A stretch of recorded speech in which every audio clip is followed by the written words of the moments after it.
నమస్తే and welcome to hit TV. Team India కొత్త coach Gautam Gambhir తన టీంను సిద్ధం చేస్తున్నాడు. తనకు కావాల్సిన సపోర్టింగ్ స్టాఫ్ ను ఏరి కోరి తెచ్చుకుంటున్నాడు. తాజాగా అసిస్టెంట్ కోచ్ గా అభిషేక్ నాయర్ ను తీసుకునే ఆలోచనలో ఉన్నాడు. రోహిత్ శర్మ, దినేష్ కార్తీక్ వంటి ఆటగాళ్లను తీర్చిదిద్దడంలో సహకరించిన Abhishek Nair team India assistant coach గా వస్తే జట్టుకు ఎంతో మేలు జరుగుతుందని గౌతమ్ గంభీర్ భావిస్తున్నాడు.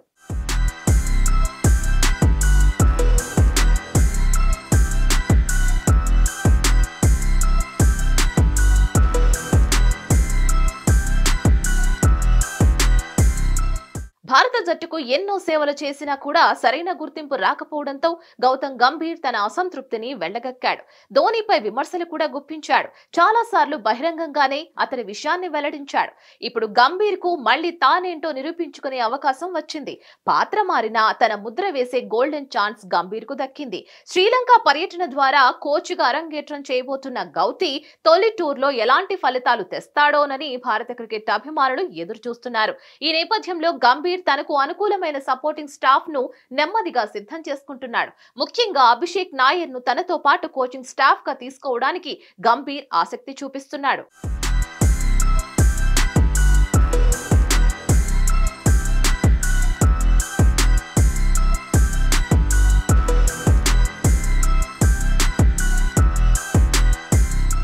గౌతమ్ గంభీర్, అభిషేక్ నాయర్ ఇద్దరు కోల్కతా నైట్ రైడర్స్ ఐపీఎల్ ఫ్రాంచైజీకి సేవలందించారు. టీమిండియాకు కొంతకాలం పాటు ఆడిన అభిషేక్ నాయర్ పెద్దగా రాణించలేకపోయాడు. తనకంటే మెరుగైన బౌలర్లు ఆ సమయంలో ఉండడం కారణంగా అభిషేక్ నాయర్ కు పెద్దగా అవకాశాలు రాలేదు. ఆటగాడిగా కొంతకాలం ఆడిన తర్వాత కోచ్ గా కొత్త అవతారం ఎత్తాడు. ముందుగా ముంబై ఇండియన్స్ జట్టుకు కోచ్ గా ఉన్నాడు. రోహిత్ శర్మ హిట్ మ్యాన్ గా మారడంతో అభిషేక్ నాయర్ కీలక పాత్ర పోషించాడు. ఆ విషయాన్ని స్వయంగా రోహిత్ శర్మ ఎన్నోసార్లు వెల్లడించాడు. అదే విధంగా దినేష్ కార్తీక్ కెరియర్ తిరిగి పుంజుకోవడానికి కూడా అభిషేక్ నాయర్ ఎంతగానో సహకరించాడు. ఈ విషయాన్ని దినేష్ కార్తీక్ కూడా అనేక సార్లు వెల్లడించాడు.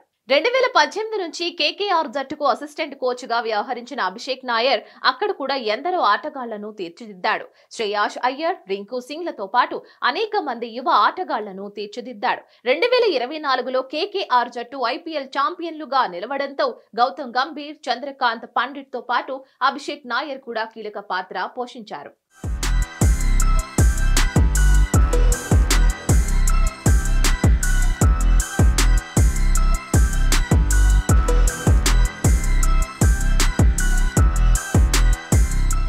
కేకేఆర్ జట్టుకు అసిస్టెంట్ కోచ్ గా ఉన్న అభిషేక్ నాయర్ గురించి చంద్రకాంత్ పండిట్ అనేక ఆసక్తికర విషయాలను వెల్లడించారు. జట్టులో ఉన్న 15 మంది ఆటగాళ్లలో ఎవరు ఎప్పుడు అందుబాటులో ఉంటే అప్పుడే వారికి కోచింగ్ ఇచ్చేవాడని, జట్టులో కనీసం ఒక్కరు వచ్చినప్పటికీ అభిషేక్ కోచింగ్ ఇవ్వడానికి సిద్ధంగా ఉండేవాడని, ఏడాది మొత్తం కేకేఆర్ జట్టుకు సేవలు అందించాడని చంద్రకాంత్ పండిట్ వెల్లడించారు. కేకేఆర్ తో పాటు ముంబై క్రికెట్ అసోసియేషన్ కు కూడా అభిషేక్ నాయర్ తన సేవలను అందిస్తున్నాడని చంద్రకాంత్ పండిట్ తెలిపారు. ముంబై క్రికెట్ అసోసియేషన్ కు సేవలు అందిస్తున్న అభిషేక్ ₹1 కూడా తీసుకోకుండా ఉచితంగా కోచింగ్ అందిస్తున్నట్లు పండిట్ గుర్తు చేశారు. టీమిండియా అసిస్టెంట్ కోచ్ గా అభిషేక్ నాయర్ వచ్చే అవకాశాలు కూడా ఉన్నాయని 100% ఉన్నట్లుగా కూడా తెలుస్తోంది. మరోవైపు బౌలింగ్ కోచ్ విషయంలో 2-3 పేర్లు వినిపిస్తున్నాయి. లెజెండరీ బౌలర్ జహీర్ ఖాన్, లక్ష్మీపతి బాలాజీల పేర్లు వినిపిస్తున్నాయి. వీరితో పాటు కర్ణాటక పేసర్ వినయ్ కుమార్ పేరు కూడా వినిపిస్తోంది.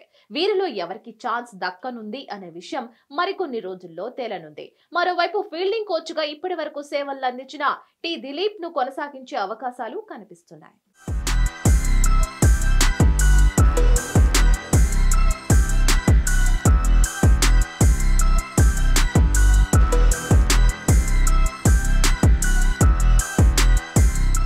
దీనిపై మరిన్ని అప్డేట్స్ కోసం please like, share and subscribe to hit TV.